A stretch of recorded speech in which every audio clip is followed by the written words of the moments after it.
चलिए आगे बढ़ते हैं, बात मंत्रिमंडल को लेकर कर लेते हैं, क्योंकि मंत्रिमंडल को लेकर कवायद तेज हो गई है। भगवान के भजन में लगे हैं विधायक। आज से विधायकों को कॉल जाना शुरू हो जाएगा और मंत्रिमंडल में अधिक नए चेहरों को मौका मिलने की संभावना है। एमपी की तर्ज पर भी हो सकता है विस्तार। कल हो सकता है मंत्रिमंडल का विस्तार। मंत्री बनने की कतार में खड़े विधायकों की सांसें बढ़ रही हैं और राजभवन में मंत्रिमंडल शपथ की तैयारियां तेज हो गई हैं। तो भगवान के भजन में लगे हुए हैं विधायक और मंत्रिमंडल को लेकर कवायद जो है वो तेज हो गई है। आज विधायकों को कॉल जाने शुरू हो जाएंगे, ये उम्मीद जताई जा रही है, क्योंकि बुधवार को शपथ ग्रहण समारोह होगा। मध्य प्रदेश की तर्ज पर विस्तार हो सकता है मंत्रिमंडल का, ऐसे कयास लगाए जा रही हैं।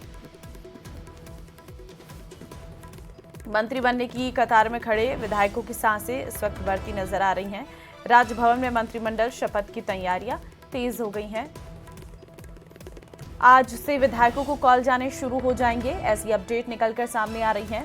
और इस बार किन किन लोगों को जगह मिलती है, क्योंकि माना यह जा रहा है कि अधिक से अधिक नए लोगों को जिम्मेदारी मिल सकती है।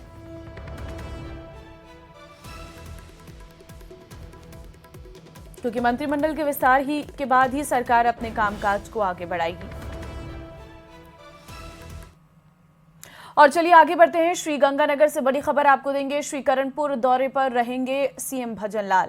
सीएम का हेलीकॉप्टर दोपहर 1:10 पर पहुंचेगा श्रीकरणपुर। दोपहर 1:35 पर सभा को संबोधित करेंगे। श्रीकरणपुर सिंह सभा गुरुद्वारे में मत्था टेकेंगे।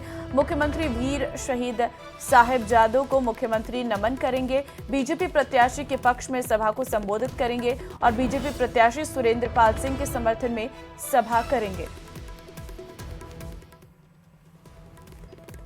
तो श्रीगंगानगर से बड़ी खबर आपको दे रहे हैं। वीर शहीद बीजेपी प्रत्याशी के पक्ष में सभा को संबोधित करते हुए नजर आएंगे। बीजेपी प्रत्याशी सुरेंद्र पाल सिंह के समर्थन में सभा करेंगे। सीएम दोपहर 1:10 पर पहुंचेंगे श्रीकरणपुर। दोपहर 1:35 में सभा को संबोधित करेंगे। संवाददाता अशोक फोनलाइन पे इस वक्त हमारे साथ है। अशोक, आज मुख्यमंत्री भजनलाल श्रीकरणपुर दौरे पर रहेंगे, क्या कार्यक्रम?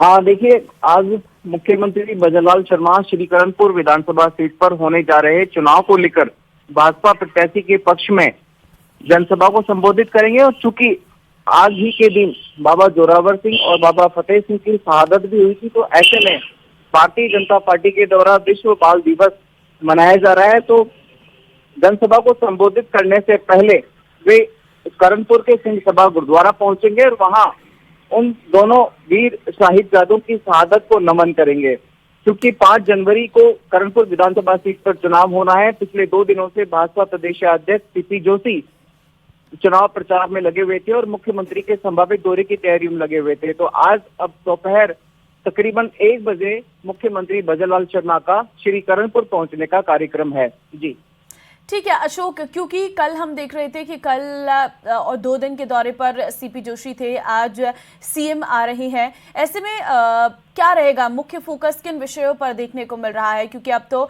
खुद मुख्यमंत्री बनने के बाद वो पहली बार श्रीकरणपुर पहुंच रहे हैं। देखिए, निश्चित तौर पर जिस तरह से राजस्थान में भारतीय जनता पार्टी की सत्ता बन चुकी है, तो साथ ही साथ भारतीय जनता पार्टी का जो फोकस रहेगा वो फोकस इसी बात पर रहेगा कि वो श्रीकरणपुर विधानसभा के लगभग 2.5 लाख मतदाताओं को ये कन्विंस करे कि राजस्थान में भाजपा की सरकार बने जाने के बाद में वे भाजपा के प्रत्याशी को जिताकर विधानसभा में पहुंचाए, ताकि वो यहाँ के स्थानीय मुद्दों को पुरजोर तरीके से उठा सके। और सत्ता के पक्ष में यदि ये मैंडेट जाता है तो श्रीकरणपुर विधानसभा क्षेत्र का विकास बेहतर तरीके से हो पाएगा।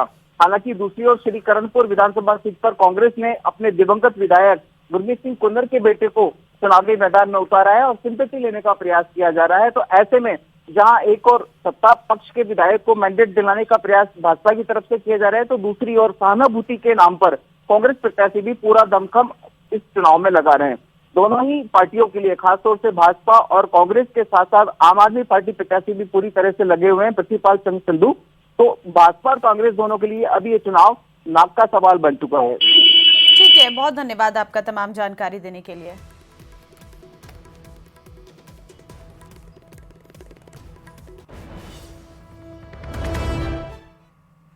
चलिए आगे बढ़ते हैं। सत्ता में आते ही नवनिर्वाचित CM Bhajanlal Sharma action mode में हैं। लगातार कर रहे निरीक्षण और कई कड़े फैसले लेने के साथ ही सीएम भजनलाल ने एक और बड़ा फैसला लिया है। सीएम भजनलाल शर्मा सरकार ने पिछली गहलोत सरकार में शुरू की गई राजीव गांधी युवा मित्र इंटर्न प्रोग्राम को 31 दिसंबर से समाप्त करने के आदेश जारी कर दिए हैं।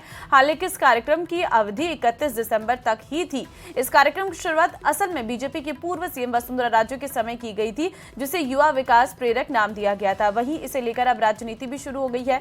कांग्रेस ने बीजेपी पर बड़ा हमला बोला है। तो यह आदेश जारी कर दिया गया है।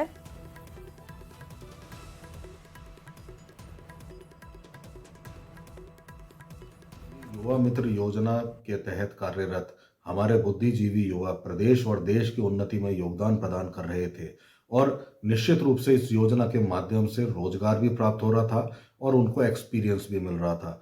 और इस योजना के तहत हजारों युवा जो आज रोजगार पा रहे थे, काम पा रहे थे, उनको बेरोजगार करने का कार्य भारतीय जनता पार्टी ने इस योजना को बंद करने का निर्णय लेकर किया है। यह निश्चित रूप से न सिर्फ निंदनीय है बल्कि युवाओं के भविष्य के साथ कुठाराघात और खिलवाड़ भी है। राजीव गांधी युवा मित्र इंटर्नशिप परियोजना को बंद करके राजस्थान की भाजपा सरकार ने जब 45 साल के अंदर बेरोजगारी चरम पे पहुंचाने का काम केंद्र की सरकार के नेतृत्व में किया गया, उस समय युवाओं की इस इंटर्नशिप योजना पे प्रहार करके उन्होंने प्रदेश के युवाओं पे कठोराघात किया है। ये युवा मित्र राजस्थान सरकार की लोक कल्याणकारी योजनाओं को राजस्थान के जन जन तक पहुंचाने का काम करते थे। इंटर्नशिप के माध्यम से ये कुशल युवा जो इस प्रदेश के निर्माण में भूमिका का निर्वहन करते थे, लोगों को योजनाओं का लाभ दिलाते थे, आज उस योजनाओं को बंद करके उन्होंने फिर इसे एक केंद्रित करने का काम किया है। वहीं राजीव गांधी युवा इंटर्नशिप कार्यक्रम बंद होने पर पूर्व सीएम अशोक गहलोत ने नाराजगी जाहिर की है। उन्होंने सोशल मीडिया प्लेटफॉर्म एक्स पर लिखा कि राजीव गांधी युवा मित्र इंटर्नशिप कार्यक्रम में सरकार की योजनाओं को घर घर तक पहुंचाने के लिए कार्य कर रहे करीब 5000 युवाओं की सेवाएं समाप्त करना उचित नहीं है। ये युवा सरकार की योजनाओं के बारे में जागरूक है और सरकार की काफी मदद कर रहे हैं और नई सरकार को इस योजना के नाम से परेशानी थी तो राजीव गांधी सेवा केंद्रों की भांति नाम बदलकर अटल बिहारी वाजपेयी के नाम पर कर सकती थी। जबकि प्रदेशवासी जानते हैं कि पिछले कार्यकाल में बीजेपी सरकार द्वारा अस्थायी तौर पर लगाए गए पंचायत सहायकों को हमारी सरकार ने स्थायी कर उनका वेतन बढ़ाया था। ऐसे ही सकारात्मक सोच से नई सरकार को भी राजीव गांधी युवा मित्र इंटर्नशिप कार्यक्रम को जारी रखना चाहिए। तो राजीव गांधी युवा इंटर्नशिप जो कार्यक्रम था उसे बंद कर दिया गया है, सेवाएं समाप्त कर दी गई हैं। 5000 युवाओं की सेवाएं समाप्त करना ठीक नहीं।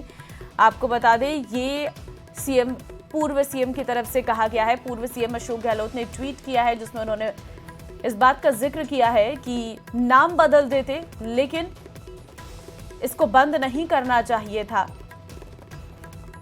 पिछले कार्यकाल में बीजेपी सरकार द्वारा अस्थायी तौर पर लगाए गए पंचायत सहायकों को हमारी सरकार ने स्थायी किया, ये पूर्व सीएम का कहना था।